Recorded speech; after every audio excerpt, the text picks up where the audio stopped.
మీనాక్షి నటరాజన్ ఆవిడ చాలా committed leader, Congress party ఇన్ఛార్జిగా ఉన్నారు తెలంగాణకి. ఆవిడకి మధ్యసభ నుంచి రాజ్యసభ నామినేషన్ తిరస్కరించడం, సుప్రీంకోర్టులో కూడా ఆవిడ పిటిషన్ తిరస్కరించడం, ఇదంతా కూడా కాంగ్రెస్, తెలంగాణ కాంగ్రెస్లోనే ఒక వర్గం ఆవిడ మీద అలాగ కుట్ర చేశారు, ఆవిడ మీద కేసులు ఉన్నాయనేటువంటిది వాళ్ళే లీకులు ఇచ్చారు అనేటువంటిది. ఆ ఇష్యూని ఎలా చూస్తారు మీరు? నేను అది ఇష్యూ కాదు, యాక్చువల్ గా వచ్చేసి రిటర్నింగ్ ఆఫీసర్ తీసుకున్న డిసిషన్, ఎలక్షన్ కమిషన్ తీసుకున్న డిసిషన్ అది ఇంపార్టెంట్. ఇది వచ్చేసి ఒక పానకంలో పుడకలాగా సైడ్ లైన్ గా వస్తుంది తప్పనిచ్చేసి ఇది ఏమి కేంద్ర ప్రభుత్వానికి అనుకుంటే బీజేపీ కేంద్రంలో అధికారం ఉంది, ఇన్ఫర్మేషన్ కావాలంటే వాళ్ళకు తెలంగాణ ఏ రాష్ట్రం తెప్పించుకోవచ్చు. అందులో నామినేషన్ వేసేటప్పుడే వాళ్ళకు బలం లేదు, యాక్చువల్ గా బలం లేకుండా గానీ అంటే 2 సీట్లకే బలం ఉంది, ఒకటి కాంగ్రెస్ ఉంది. అయినప్పటికీ వాళ్ళు వేశారంటే డెఫినెట్ గా సామధాన దండోపాలు ప్రయోగించి దాన్ని గెలుచుకోవాలని నామినేషన్ వేయడమే. 3వ అభ్యర్థి బీజేపీ ఆ విధంగా వేసినప్పుడు వాళ్ళు కేంద్రంలో అధికారం ఉండే పార్టీ కాబట్టి వాళ్ళు ఇన్ఫర్మేషన్ తెప్పించుకునే అవకాశాలు వాళ్ళకు ఉంటాయి.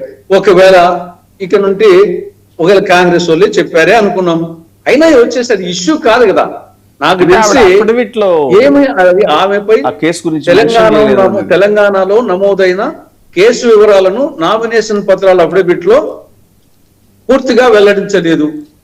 ఇప్పుడు ఇది చూస్తే గన ఆ ట్రాక్ రికార్డ్ చూస్తే అది ఎఫ్ఐఆర్ కాలేదు, అది ఒక క్రిమినల్ కేసే కాదు.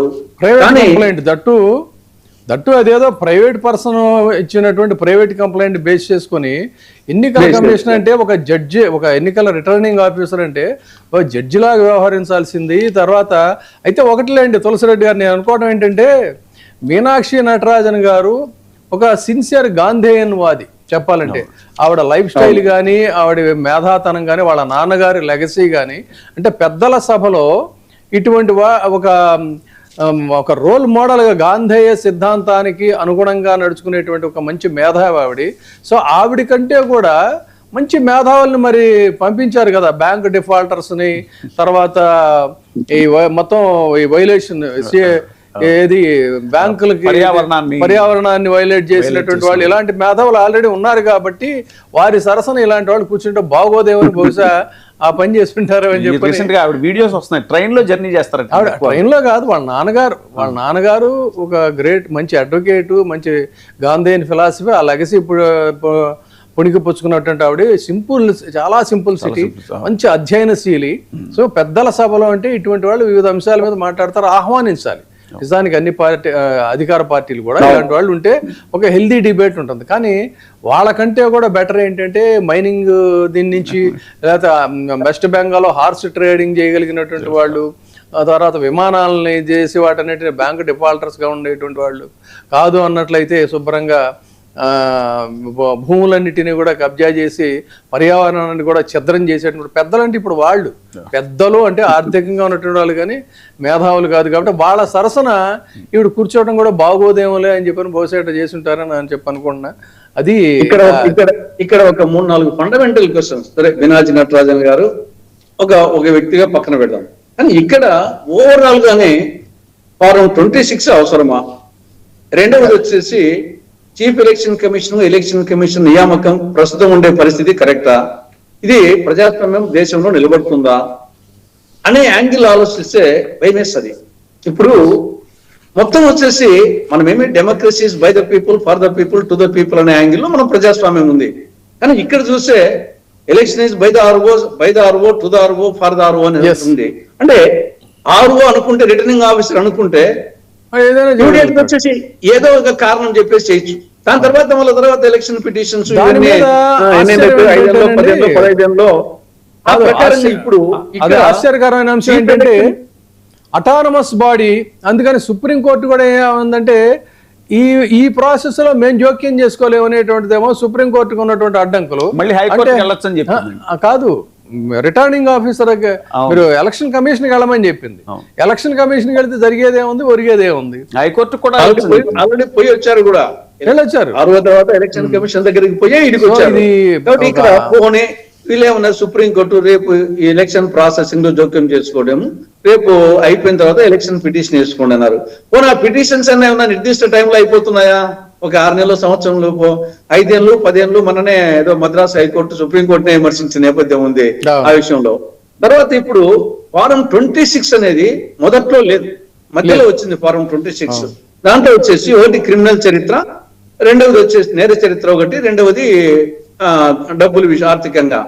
ఇది ఎందుకు వచ్చిందంటే కొంత ఎలక్షనీరింగ్ లో కొంత నేరస్తులను తగ్గించాలని, అడ్డుకట్ట వేయాలని, కొంత ధన ప్రభావం తగ్గించాలని యాంగిల్ తో వచ్చేసి అనే ఒక ఉద్దేశంతో వేశారు. కానీ అది ఆఖరికి ఏమైందంటే అది అభ్యర్థులను వచ్చేసి సాంకేతిక కారణాలు చూపించేసి దాన్ని రిటర్నింగ్ ఆఫీసర్స్ కు ఫుల్ పవర్స్ ఇచ్చేసి ప్రజల దగ్గరికి పోకుండానే, ప్రజల దగ్గరికి పోయి నేర చరిత్రుడా కాదనేది ప్రజల దగ్గరికి అవసరం లేకుండా వీళ్ళే వచ్చేసి మొత్తం వచ్చేసి చేసే పరిస్థితికి వస్తుంది. దానివల్ల మనం ప్రకారం చూసుకుంటే మొన్న ప్రజెంట్ ఆంధ్రప్రదేశ్ అసెంబ్లీలో 79% నేర చరిత్ర ఉండేవాళ్ళే. మరి మొత్తం జాతీయ స్థాయిలో అధికార కూటమిలో కూడా అత్యధికలో చాలా మంది పెద్ద ఇది గ్రేవ్ క్రైమ్స్ చేసినటువంటి వాళ్ళు కూడా ఈ రోజున పార్లమెంట్ లో ఉన్నారు. ఉత్తరప్రదేశ్ కావచ్చు, మధ్యప్రదేశ్ కావచ్చు. అందుకని 26 అనేది మళ్ళీ పునరాలోచించాల్సిన అవసరం ఉందేమో అనేది ఒకటి. రెండవది వచ్చేసి ఎలక్షన్ కమిషన్, చీఫ్ ఎలక్షన్ నియామకము, సరే prime minister, leader of opposition తో పాటు కేంద్ర మంత్రి కాకుండా సుప్రీంకోర్టు చీఫ్ జస్టిస్ తరఫున ఇంకొక న్యాయమూర్తితో పెట్టడం అనేది కరెక్ట్. లేకుంటే ఇద్దరు ఒక పక్క ఉన్నప్పుడు ఇంకా మూడో వాడు ఉన్నా ఒకటే లేకున్నా ఒకటే ఆ విధంగా వస్తుంది. తర్వాత వాళ్ళకు రేపు పదవి అయిపోయిన తర్వాత నామినేటెడ్ పోస్ట్ ఇవ్వడము, ఇది ఇటీవల కాలంలో ఒక సాంప్రదాయం అయిపోతుంది. ఇది ఒక ప్రజాస్వామ్యానికి ఇబ్బంది అయ్యేటుంది.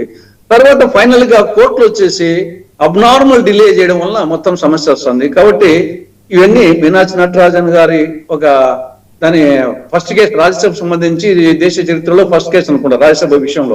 కానీ ఇప్పటికైనా కొంత అన్ని కోణాల్లో వచ్చేసి ప్రజాస్వామ్య పరిరక్షణ కోసము అందరూ దీని గురించి ఆలోచించాల్సిన సమయం ఆసన్నమైందేమో అనిపిస్తుంది. అండి, మీరు రైజ్ చేసినట్టుగా ఫామ్ 26 మీద దేశవ్యాప్తంగా ఒక చర్చ జరగాలి. పరకాల ప్రభాకర్ లాంటి వాళ్ళు కూడా ఆయన కూడా ఇలాంటిదే పాయింట్అవుట్ చేశారు. చూద్దాం మరి దీని మీద ఒక నేషనల్ లెవెల్లో ఒక ఉద్యమం వస్తే తప్ప దీనికి ఒక పరిష్కారం దొరకదు. అదర్వైజ్ ఏంటంటే వాళ్ళే రిటర్నింగ్ ఆఫీసర్సే జడ్జెస్ అవుతారు డెమోక్రసీ. అవుతారు. సో థ్యాంక్ యూ అండి. థ్యాంక్ యూ ప్రొఫెసర్ రెడ్డి గారు లైవ్ లో జాయిన్ అయినందుకు. Thank you.